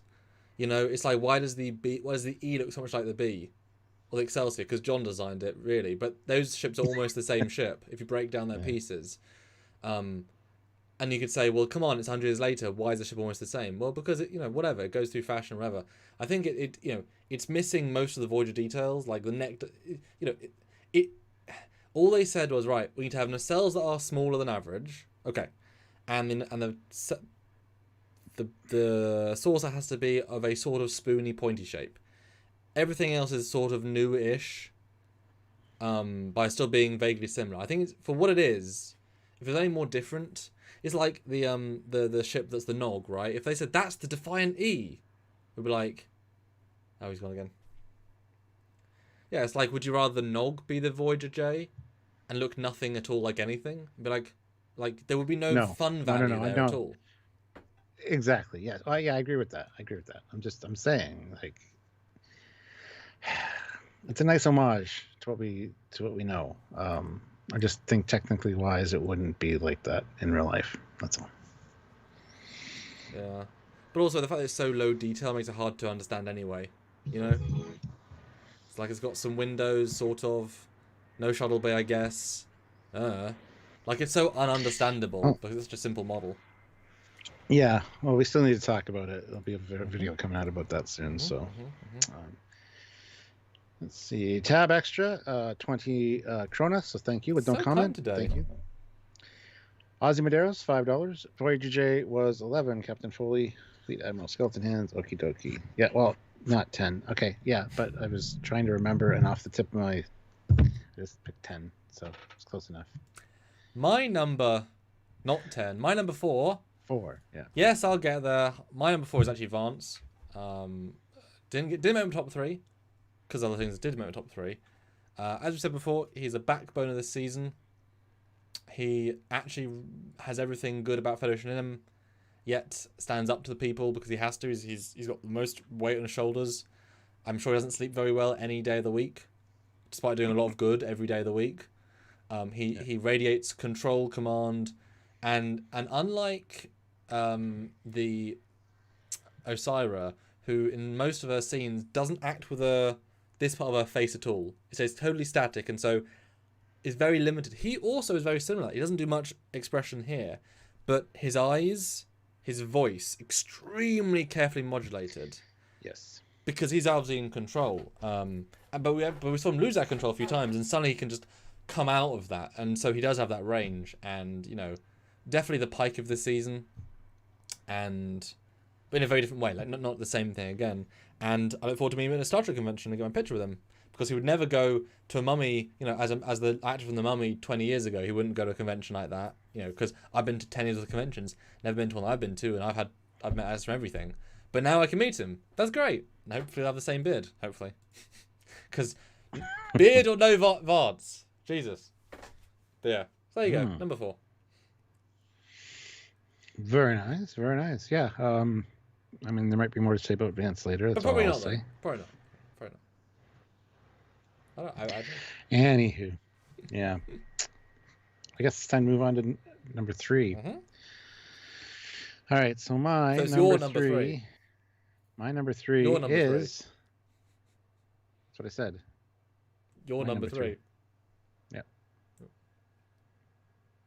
Is? The TNG Kelvin reference and the Temporal Warrior Zon. No, his name's Yor. That's why the joke. Yor. Sorry, it was stupid. That's why. Sorry. Yeah. It was great seeing this. I hated that it was originally the wrong comm badge that they eventually fixed. It just shows how unattentive to details they are, because really anybody working on Star Trek production would know that instantly. So, but obviously it's a Kelvin version, so there's nothing to say it couldn't be the later comm badge. That is true. It actually makes it more confusing. It's not the same comm badge. Like, it should have been like an alternate comm badge, really. That would have made more sense. Yeah. But no, seeing that was very nice. Learning about where he's from, specifically the time period TNG, and also the Kelvin verse, and then tying into the fact he's a temporal agent or temporal warrior, whatever the fuck they want to call him, was really great. Oh, I just realized there's something else that I should have put on my list. Fuck. Oh well, that's okay. Well, I've got my secondary list. You could have like one alternate, like one bonus mention at the end. We can have one honorable mention at the end, Stuart. I'll throw in one too. I'm gonna have to do an honorable mention because this next thing that I just thought of. Well, write it down so you don't forget it, Stuart. Write it down. What? What's that? Write it down so you don't forget it. Oh, I won't forget it. Okay. It should have been on the list from the beginning, but it will be on an honorable mention, even though it should have really been on the list. But anyway. Okay. So yeah, seeing this was great, and this opened up a lot of conversations for us, which I really appreciate. I just would have liked to maybe have talked to him, seen him, heard more about him, whatever. But anyway, yeah. So that's my number. What? 4, 3, 2, 1, 3. Number 3. And obviously, this was always going to be a fan servicey special moment, but they had a choice of what to pick, and they picked the least liked TNG costume of the Berman era, which is kind of funny, except I guess Wrath of Khan without turtleneck. But it looked good. It looked like the best it ever looked. That's the thing, isn't it? It was a weird statement actually, and it makes the Discovery films look worse. If you just photoshopped out the line, this doesn't look that good. It looks fine, but it doesn't look as good. He looks better in that than any of the Discovery people. That uniform holds up gorgeously modern day. That was just worth it just for that. Really. Combat is confusing, Kelvin's confusing. Would it should have been different combat, that would have been funner. They probably would have split in it, which would have been annoying, but like they could have made a new one and sold it as, the mirror TNG, the Kelvin TNG combat. But it's great. And also, just like with my number 10, it tells us explicitly, at least in this future version timeline, that he's the only one to ever cross over. And given how amazingly secret this all is, you can't take that for what he is, which does remove that storytelling conceit from the rest of the universe, but also solidifies we're not going to get bullshit, Like, this happened, and to be fair, he could come back. Like, Yor could be in Picard, Because that's a really elaborate makeup. Let's be honest. It's good looking makeup. It's weird. I believe it's an existing alien. I can't quite remember. I think he is. But yeah, why shouldn't you all be in Picard? You've opened up yourself for a lovely little, just like the Picardian forms in one of the scenes in Discovery. Why the hell wouldn't he be randomly? We'd be like, oh my god! It's like the Jatvash being like, have it be all the way around. He's dead in this version timeline, but not in that version. Yeah, it's great. Yeah, absolutely. Yeah, good job. Well, before we get to your third, we got Tab Extra throws in another 20 krona, so thank you. He's like a past 100-year ship. I think it was. Yeah, a past 100-year ship versus today. What do you mean? It's got some question marks there. A past 1,000-year ship versus today. Oh, yeah, 1,000 years ago, a ship from 1,000 years ago versus today's ships. I mean, they all displace water. They have a hull. Other than that, there's absolutely nothing similar about them. Not even the construction materials. Oh yeah, there you go. So. Well, that said, though, if you did the shape of boat stays the same because it's the most efficient to go through water. That's why I said hull and displacement of water. But that's what we're seeing on the outside of Voyager. So of course, it is going to look similar. It's just the inside is going to look different. So it's kind of made my point for me. It's like it does look somewhat the same because that's just the shape that makes sense. Obviously, aesthetically more than anything else, but obviously everything's you also wouldn't expect the bridge to be the same, etc. Nothing else should be the same. But it doesn't make sense from Intrepid to Intrepid class. But it could just be the B and the E. It's like they took 7 generations and they went around to us. Like I said, you would have complained if there was like a triangle saucer or a circle saucer or an oval. You'd be like probably. So we got the correct saucer roughly. So it's like they weren't going to win, but I don't think they lost by any means. Yeah. And the Ronin, $5. Call out to the Kelvin verse was cool. Absolutely. Yes. See, there is an advantage that everyone the same license under every one person's control. A Romulan mining ship going through that. How much money do they have to pay people to say that? So great, you got the universe being together. Good job. Cool. You're number 3. Oh wow, top 3 now, guys. Top 3. I'd love to see another $50 in super chats. That's not actually that much, but we're nice and chill today. Putting your thoughts at the end. Also, we want to know your top 10s or top 5s. It's probably easy to put in the chat. My number 3. Where's my number 3? My number 3 is finding Starfleet and success in future yet grounded. Okay. Finding Starfleet and its success in the future still, yet grounded, its scale, yet realistic, and its good vibe, everyone doing their good job. So the fact that it didn't fall. We were implied it fell. But actually, it might... Okay, this might be the microcosm of the headquarters, but they're still doing their good stuff. And they've still got ships. Even Zahil at the start. There's 2 Federation ships. And since there's no longer a difference in Federation and Starfleet, because why would there be at this point? There's so few ships. The fact that there's still this absolute push forward to do stuff. There's still stuff doing things. Yeah. Also, we didn't get enough of it, but, they did send their entire fleet after Discovery 1 second after they left. Like, they were on it. There wasn't... Because we assumed they were kind of like half... in hibernation to do power. No, they were ready to go. Like, he sent the fleet instantly. So, they're still doing stuff. They aren't holding back. Obviously, they are holding back in the sense they can't just send all their ships at the same time. But they aren't holding back in the sense they are still absolutely helping when they can. They're just not always practical. So just the fact that we've got a good, well-oiled, good-looking Starfleet with good costumes, a good set, all the good sets, good leaders, good-feeling captains. It was all this really... still a strong Federation vibe when we were actually expecting the absolute worst. Because we were both so relieved when we saw that episode when they appear. Because everything in our heart said they are going to hook it up. And they didn't. And the Starfleet ships still look bright and clean and exactly like Starfleet should look. So more yes, TOS-y absolutely. They've been for a while, absolutely. Yeah. No, that's a great call out. Cool. Let's see. All right, moving on to number 2. Ooh. My number 2 is the Discovery refit. This NCC 1031A. It getting refitted. I know this caused a lot of controversy because why is it an A? Because it's a temporal ship that shouldn't be. Technically, they're all criminals having come here. But because of the spore drive and it being advanced, well, new tech that can get them anywhere they need to go.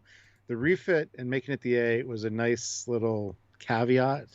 Um, so no real problems there. The new look at Discovery, it just looks like a totally different ship. It actually looks good. Like the changes they made suit the design. And I think if they had just started with this design and had it big post Nemesis, it would have been fine. Even the way it was before actually would have been fine. But I really like the highlights on this one and just the subtle changes they made. So, yeah, the refit for me is a big plus for this season. And calling it the A was not necessary, but I think it was a fun little nod. So it also makes it more marketable, as in understandable. Yes. You know? Can differentiate too. Because then you're saying, oh, this isn't the Discovery, it's Discovery A. It makes it very, very clean, simple. Even the Discovery refit, you'd be not as quite, and for you, it's the Tron ship. Yes, absolutely. Yeah. Daft Punk the ship. And you can imagine if we had that 3D model and we could fly it, just doing a whole like a music video against the Tron Legacy soundtrack. With it flying would be absolutely fitting. Yes. There you go. And obviously, thank you for them for doing it, because we got some really great videos out of it and some really great support from the fans. So you gave us a really strong video and a couple of them.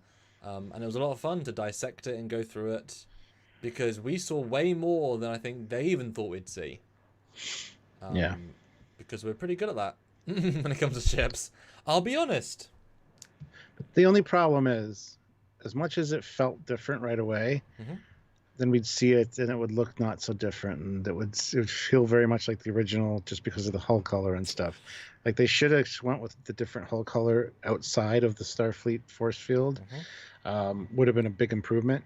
But and then and even in the next time on, we see the old ship fly by. It's like, why are you doing this? Yeah, it's like, did you change it or didn't you? Like, it's almost like they didn't know what they were doing. So, anyway. Yeah, but I can imagine that may have been like a single memo that came through and wasn't changed. Like, the guy in this scene and then the guy in other scenes. But I mean, yeah, definitely we went a bit full on the it's now silver, because it looks silver. I mean, what do you expect? Better. Yeah, it looks better, and it would fit the rest of the fleet better. You don't want it to stand out with other ships. It's not meant to. You're not because remember, it's not actually refitting it. It's rebuilding the entire secondary hull, brand new nacelles, and then the brand new neck, brand new windows, brand new shuttle bay exterior, brand new bridge exterior dome. Like, it's mostly different, which is great about it. It's the same but different. Yeah. Okay. Herbster Magus, $2. Calling out the Kelvin verse suggests Discovery is prime. No, it's not the Kelvin verse. It's the Disco verse. Well, they do call themselves the prime timeline in the episodes, although the Mirror Universe also jokes they're the prime timeline. So the prime is a relative. They've kind of by having the Mirror Giorgio say, well, we think we're prime. Yes. It means that the universe your characters are from is the prime timeline. So they can be technically the prime timeline to themselves. So unfortunately, they've kind of muddied that water, because you don't call TOS inside TOS or inside the universe, because then it muddies. Like you wouldn't call if someone said we are the TNG crew. What does that stand for? The nearest gargantuan ship. I don't know. It doesn't make sense. So actually having prime be in the new guys. Oh yeah, there you go. Instead of those old scientists. Yes, exactly. Yeah, exactly. So calling it prime is a dangerous road. It helps in some ways, but also it muddies it in other ways. Yeah. Bit of a weird meta thing there. Captain Chili Bina, $2. Cobra was wonderful this season. Absolutely. James McGill, $2. Love that Starfleet starships can cloak. Yes, that was a nice little surprise. We can cloak now, right? Oh yeah, that's the thing we haven't talked about. Cloak now? Yes. Yeah. And it's great because the way they don't use it most of the time implies it's just such like an afterthought. It's like, well, why would you cloak? Like, there's so few ships flying. Why would you need to cloak? It's like, that's fine.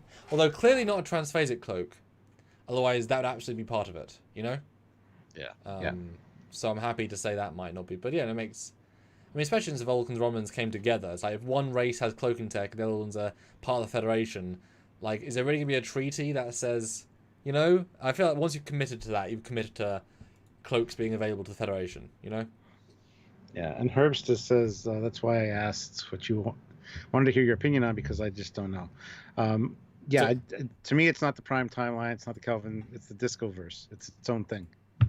So, which makes visual sense, but obviously I have to stick with the formal canon because otherwise you can't judge them by it. Because if you can judge them by it, then you can complain. If you can't judge them by it, then it doesn't matter. Then why would anything matter if it's the Discoverse? All the designs are right if it's Discoverse, but if it's not Discoverse, then we can complain because they're wrong, just flat out wrong. So that's how I go. Before we get into your number two, the DPS report puts in $5. In the Shadow Starfleet Command, there's an officer that looked like a Day-One from Star Trek Online, which also looks like E.T. Cool. Let me Google that. Yeah. D1. I mean, they look holographic to me in the thing, so I don't know. Does not help me Googling it. The one. The one and only. The one and only. I guess. I can't tell. Not enough information. Yeah, so my number two, Stuart, is a slightly more high-res version of your picture. and one frame further, and yours is bluer, mine is greenier. My number two is also Discovery refit. Our first collab one. Matchup. First matchup. Yeah, I didn't want to give it didn't want to give it number one because it's such a shallow thing, even though we are Trekyards. So number two's fair. Number two's fair. But the fact that it's them telling us, yeah, we know it's one of the least liked ships in all of Star Trek. We know the toys sold okay. We know it doesn't make sense. We know we had to change our entire way of doing CGI, focal lengths, how we normally do them, just to make it look less stupid. We know. So let's do it ourselves. Let's do it. Let's. I assume it doesn't involve John Eves. I'm gonna assume. Doesn't really feel like John Eves changes. I'll be honest. Anyway, feels like CGI guy went in and just had some fun with it. You know. Yeah. It's clearly a completely different ship, really, with like a basic. And since we now know like 55% of the ship is hollow. I mean, to be fair, the secondary hull is just a new hull. The rim of the saucer is probably completely different because of new spore tech. They probably only use the middle ring of the hull, which is the crew quarters and the bridge. Like, everything else is new. They just built a new ship around the primary living area. And the spore chamber. And the spore, yeah, exactly. Which is also in the secondary hull. But they probably that's probably just a thing they slot in and out. I mean, that's probably a unit, isn't it? I mean, the warp core is certainly different. But the fact that it's almost completely different and yet feels almost exactly the same and yet better in every way is a real testament. And I'm sad we didn't get as many views as we could have in the season. They definitely didn't feel the confidence to have sexy beauties the way they should have. But with the hopefully episodic nature of this next season, doing something every week, having it warp in, look good, they've got a lot of potential for that. And I think this will be a well-selling toy. This, I think, should have been, would have been obviously out of place for season one. Although actually, that might actually work better for season one if the hull was clear, like TOS Connie style, and all the glows say you need all these as like mycelial emitters. The reason it's so weird is because it's a mycelial ship, but the hull feels the same. This comes better as a TOS ship, like a one-off test ship. Mm-hmm. Like a weird one, obviously, but you say it needs to have all these weird grills and emitters and glows because that's like mycelial. But definitely it's a good design, and I'm like I said, the original is one of the worst ships in Star Trek, hero variant obviously, of the hero class, and this is much nicer. Jordan Shred, I look forward to the Drunk Trekyards live stream entitled "The Trouble with Turbo Lifts." Oh, we did that already, pretty much. Yeah.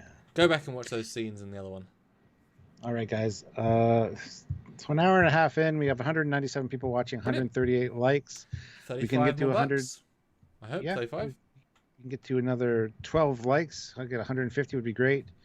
And yeah, sorry, how much did you ask for? 35. 35. Yeah, that'd be awesome. Yeah, absolutely. See, nice and chill we are today. So it's a nice positive top 10. And we'll get to the last one, and then we'll talk about those, and then we will ask you guys your opinion on what you thought about our lists. And in fact, those who have been paying attention, I would love to know What do you guys think our top one is going to be? Throw in the chat now what you think. Either of us, just throw out something and see how many of you can kind of guess based on our already, it's 18 answers. 18, yeah. What do you think our number one is? 17, because we had one that matched. Sure, yeah. And we're not gonna say yay or nay, but you'll know if you got it right or not when we start speaking. So let us know. That being said, I completely forgot about something that I should have had on my list, but that'll be an honorable mention. There we go. Because it didn't really have a. It's not. I justify it as the fact that it doesn't cover all of season 3. Like season 3 as a whole for me is what I was going for. I didn't think episodically, so. Sure. Yeah. I just went through the entire season, just like what did I really enjoy. But we both have some very specific stuff, and I appreciate we have different things because they're all great. Yeah. A lot of things like 2 or 3 things on your list I would have added to mine if I had thought about them. Oh, which ones? I mentioned them as we went. I think the Vance and Osira talk. Negotiations. And there was one earlier than that. Used species from the show, positive attitude, positive federation, but still strong. Mirror universe stuff. No. I think it was the second one. Positive vibe in the midst of a post-burn world. What was your first one? Disco is officially retconned out, meaning other treks can exist. Okay. That's the one. Yeah. Okay. Nice. Fleet Pass went back $2. Shuttle bay door is closed. Your number one is Michael Illscream. Right, yeah, what do you guys think then? So we've got Vulcan some... now being called Navarre, obviously. Unification Part 3. Turbolift, Space Whale. Captain's going to be the Tilly Cleavage. Well, it wasn't unzip low enough to do that, so no.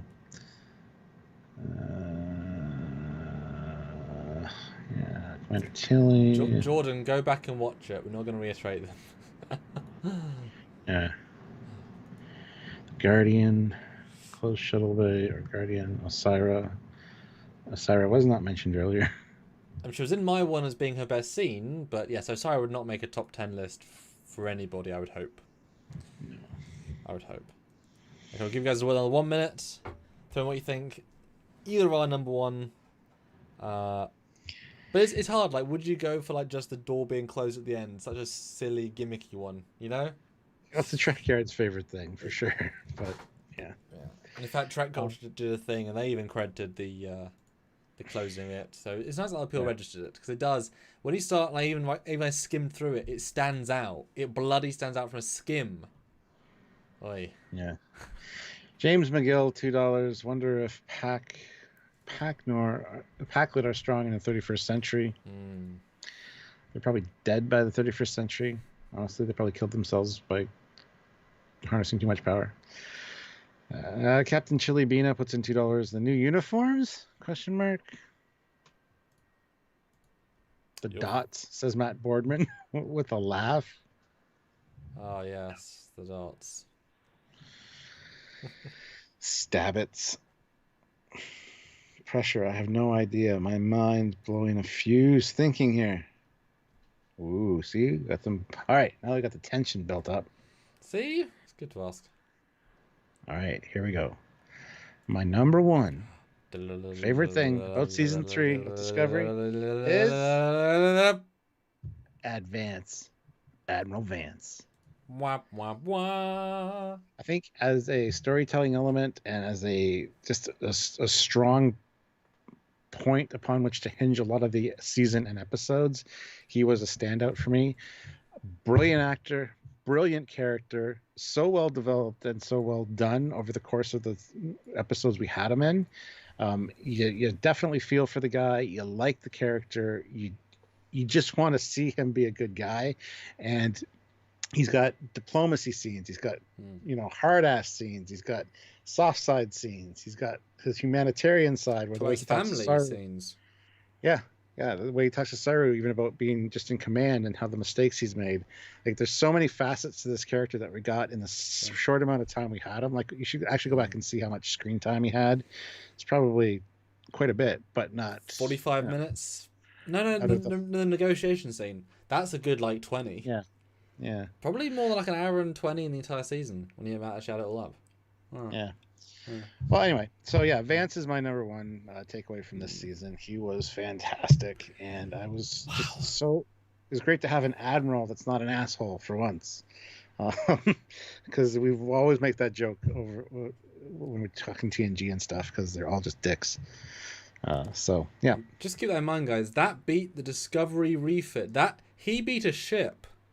This is Team Trekyards and Stuart the Shipman. As obviously I am too, also beat mine as well. But you know what I mean? Like that's impressive. So that shows you how much, if you're watching, actor, you beat the hero ship of the ship on the show. That's and if Actor Man's watching, my wife has the hots for you. So don't we all, Stuart? Don't we all? Good space daddy. I mean, sure. Yeah. I mean, I'll delve down one thing you said briefly. You said he was given so many facets, and that's such a great point. But they felt organic. Yeah. He was in enough and not enough, a lot but not a lot. So those scenes, when you say it like that, it's like, oh damn, yeah, they got so much of him. But you could easily have had that be like, really, do we really want to know about his family? Do you really care? Does this make sense? No, they're all very well done in, and that's real impressive. Yeah. Everything felt natural, nothing felt forced. It was so well delivered. So yeah. Yeah, and it's hopefully it won't ruin him for season 4. Beacon of light. Beacon of light. And guys, $20 more. That's all we need. 20 more. As I get to my number one, Stuart, give me that drum roll, please. I can't do a drum roll. This picture. See if you can tell me what I thought from this picture. Because this is an abstract one, so I had to think, what the hell do I do to represent this? So you tell me, what am I actually trying to say here? I don't know. Once it changes, I'll tell you. Okay. I'm just staring at Admiral Vance right now. Ding, ding, ding, ding, ding, ding, ding, Oh, ding, ding, ding, ding. Navarre, the unification. Why would I? No, I wouldn't say that. That's not why. What would I say? Unification of the Romulans and Vulcans coming back together. That's my guess. Okay, no, a good guess. No, I was trying to think of some way of representing this that's so artistic as well. All my notes say. My note says the writing of this season, which I appreciate you mentioned earlier. My number one slide is just the drastic improvement of script writing this season. Heads and tails above last season. And that was on my list. Yes. No, eked out. It's just shockingly better that the same actors with the same camera people on the same sets work better. It's not because they've suddenly got better. It's because the scripts are better. Because they have better writers. They're not trying to do garbage action things for no reason. No. So many good scenes. So many intelligent scenes. So many restrained scenes. So many walk and talks that mean more than other things. And I thought this was... him and her were a great duo. So I thought they would be a good, symbolic writing scene. They were great together. So, yeah, Discovery's always had bad writing. On the scale of good to bad, they're on the bad scale. Not the worst by any means, but you never said they had good writing. There was never in the equation. Never once you'd say that. Yeah. And so brilliant. Whole season of much better writing. I'd love to know who... And is it the same good writers from season 1, season 2 with bad showrunner or bad showrunners? Because Brian Fuller wrote a lot of the initial scripts and then his ideas were taken. It stems from just shitty people working on the show at the higher ups for 2 years. Yeah. And new team, well done. Not saying it's perfect. Lost of Space is written better. Lost of Carbon's written better. Most things are written better. But I tend to watch better written stuff. I think it's probably better written than CSI. You know what I mean? There's obviously a scale, but in comparison to last season. So, yeah, well done. Well done the show. Because if you don't have good writing, you haven't really got a good show. So, you're up the bar. Well done. Absolutely. Cool. Because that one summarised the entire season as well. So I thought that was a good one to have as the top. That's why I put Admiral Vance. He's a perfect new addition, great character, and he kind of binds the season together. So yeah, backbone, as I said, absolutely. Yeah. Cool. Excellent. Very, very good. Well, let us know what you thought of our list, guys. Now, one thing that I thought of as we were doing this that I really would have put on this list if I thought about it. Honorable mention time, I guess. Okay. Guardian of Forever. I'm surprised I didn't put that on my list. I just didn't think... I was thinking of this season as a whole, as opposed to episodic things. Because I didn't mention the Mirror Universe. I didn't mention the Guardian of Forever. Like there's stuff in there that I could have done, like Captain Killian stuff. So they were thought about, but they didn't represent the season as a whole for me. So. And do you want to just briefly go over your list? Just then we finish the list. Do you Yeah. think it's fine to go over it? So, Stuart, what is your full list? Top 10, starting from 10 to 1. All right, from 10 to 1, it's Bookship, Reprogrammable Matter, character Cleveland Booker, Lieutenant Nielsen, mention of the Gorn. I guess that ties in with the FTL thing as far as an overarching story thing. So Shils Promotion, just to heal the character, his arc. Voyager J, TNG Kelvin reference, the Temporal Warrior, and the Disco Refit, and then Admiral Vance. And a lot of characters there. I mean, half characters, actually. Yeah, but they're nice additions to the story. They definitely help bring things together, and it was a nice... For me to pick characters is odd because I don't really care, generally. I like cool things, and I like ships, and I like special effects. You are based on looks a lot of the time, man. And Nielsen, Vance, and Book are all good-looking people. That's all very true. Undeniably good-looking people. No, that's really interesting. I think it'd be interesting about last season what we said, because I think we're in the same sort of ballpark. Although, having know your list, it's odd that Nielsen gets so high, given that she's given maybe sort of 12 lines, whereas then a Booker and Vance was given a ton more. So that's intriguing. I'm not saying it's bad or anything. I'm just saying like there's an interesting disparity of like, but they can stand for whatever reason. Yeah. I don't know why, but that's just how it came to my head. So yeah.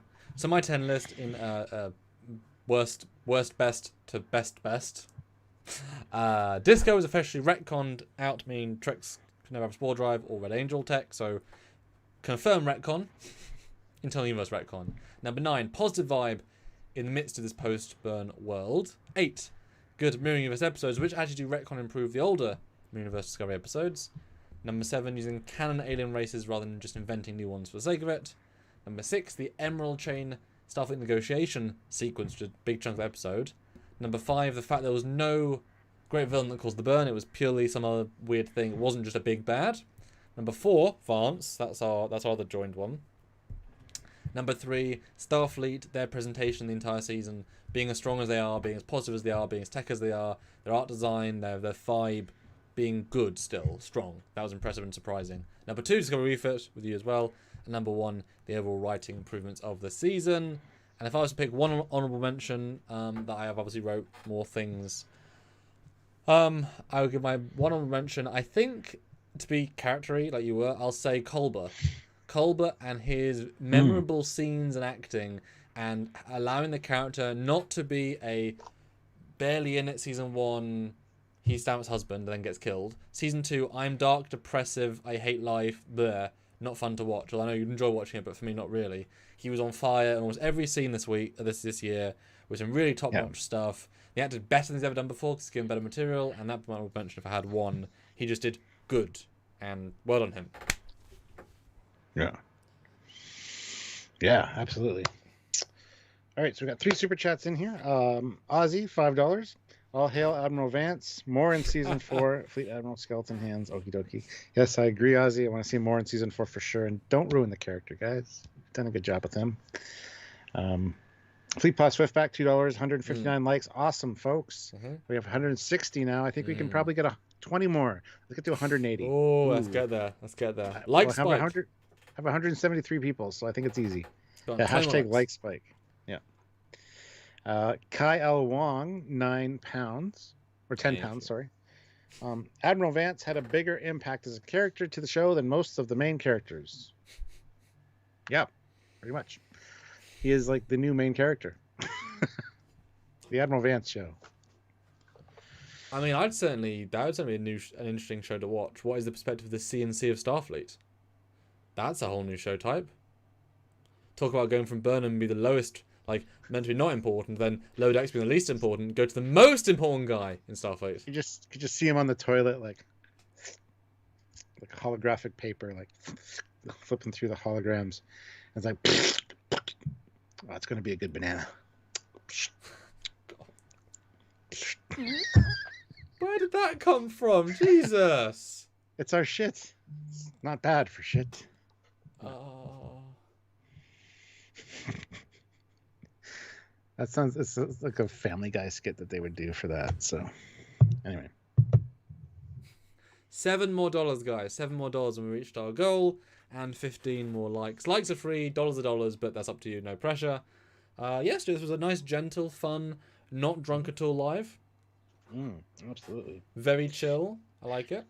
And we will be doing another one this week, probably tomorrow or Thursday, with the 10 worst things from Discovery Season 3. It'll be an interesting stream. Yes, we've been nice and chill today, but the fact is we can definitely rant more because the things are problematic aren't just like, it's so good, well done. Is that what you can say? Yeah, because it's well done. So do expect more rants tomorrow. Yeah. And that's good. That's going to be great. So tune in tomorrow. I'm excited. I'm hoping we have different things. I think we have very similar things, but have different opinions on them. As in, like, why specifically. I know our brains think differently. I think it was odd that we only had two. Yeah, Discovery, Refit, and Vance as the only things that matched on this list. Mm-hmm. You know, I had the overall writing as one of the things originally, and then I kind of... Yeah. Yeah. I mean, do you want to know some of the other ones I was almost going to put? Just see if any of those matched? Sure. Book and Burn's relationship vibe. Like, how well they did that, considering. Sahid was on was going to be. Burnham not wanting to be captain was a potential best thing of the season, which then they kind of ruined at the end, but it's fine. The Senate Tal scene. Powerful and good payoff and good costume variants, extra effort. That was on my short list, or my early list, yeah. There you go. Seeing Spock Prime and giving it all the time and the respect of the time deserved. I thought that was almost. That's something else that I didn't think of till much later, but I would have put it probably on there as well. Yeah. I don't want to go too fan servicey stuff, but it was so well integrated that it doesn't count. It's just a good little, and it makes sense. If it makes sense, it's not fan service. It just makes sense. Oh shit! You know, it should have been number 1 on my list. Oh god! Oh guys, are we gonna retcon? Are we gonna retcon the list? Yeah. Okay. Ready? 0.7 out of 10, or 1.1 out of 10. Are you ready? Thrusting nipples of power. That was thoroughly disappointing. Was it though? Somebody probably enjoyed that. If that doesn't deserve $7, the last $7, I don't know what does. My last thing though was going to be the holodeck ship stuff. Some good simple ideas. Because I thought, yeah, it just had some fun ideas. It was a good concept. That's it. That was my entire best of the entire season. Those are all the things I enjoyed the most.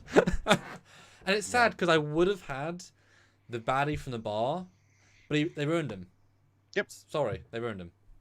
Yep. Yeah. Eugene, 500 rubles. Thank More you. focus on characters. I only wish they'd kept less focus on Michael Burnham, like in the beginning of season 2. Yeah. Yeah. And we may talk about that tomorrow or the next day, whichever, as you said, for the least best or the worst things. And that'll be a fun list for sure. I certainly have a longer list of negatives, I'll be honest. That as soon as I started like going, as I went through the season, I got more and more, I'll be honest. And there's some very small things. I'm glad I didn't review every episode, like skim through. I just went at the top off the top of my head, so it'll be interesting to see how it pans out tomorrow, or when we do it. I don't know if we're doing it tomorrow, but...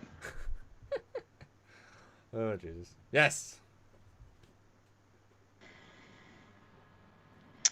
All right, so we've got Captain Kurt, $5. I will do my part. Here is $5. Who should the new number 1 be next season? Easy answer. Oa or Nielsen. Nielsen, yeah. Nielsen was the first one that came to my mind, but then you said easy answer. I'm like, oh shit, we did a hashtag Oa for X. I would have Nielsen and have Oa be the new like yeoman. Like film that role. Because I think that would give her a lot more lines. Be like Captain's helper. Which means, I mean, yeah, I think, well actually that means, I was thinking more Saru, but yeah, Burnham. But yeah, Nielsen would be good. Give the XO more responsibility. Have him actually do some role. Have a build up the relationship between Tilly and Adira, because really they should work together. You know. Now you're putting it back in the sciencey side of things. Yeah. Yeah. I don't know. It's hard to have two of the same character in the same thing. Like, just different, like, one is Aspergersy, and one is non-binary. Like, those are both gimmicks. Oh dear, two gimmick characters. But if you just have them be interesting, but they're nice people, you know, they're both friendly. Nice to have them do their own, I don't know, but then, you put cranky Stamets with, over-ambitious Tilly with nervously clever Adira. I don't know what you'd say with that. Just good at what they do.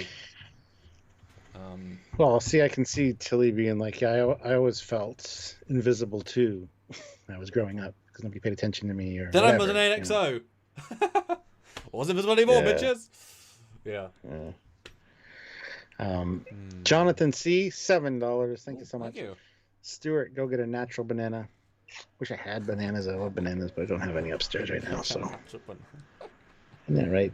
Yeah. That's cute. Well, guys, we're 6 more likes. I'll be honest, we're $4 more away from another round number. I mean, that's no pressure, but those 6 more likes would be appreciated. 6. Sweet Paws like Sahil. Make Sahil the XO. Dun dun dun. Well, we have talked about they need a liaison. They need somebody on the ship that officially represents Star Trek.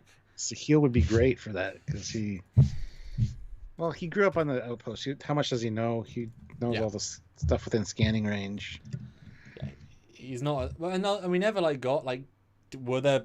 If his dad was on the base, did he have a family? Were there people? I mean, if this was a waypoint for traveler people.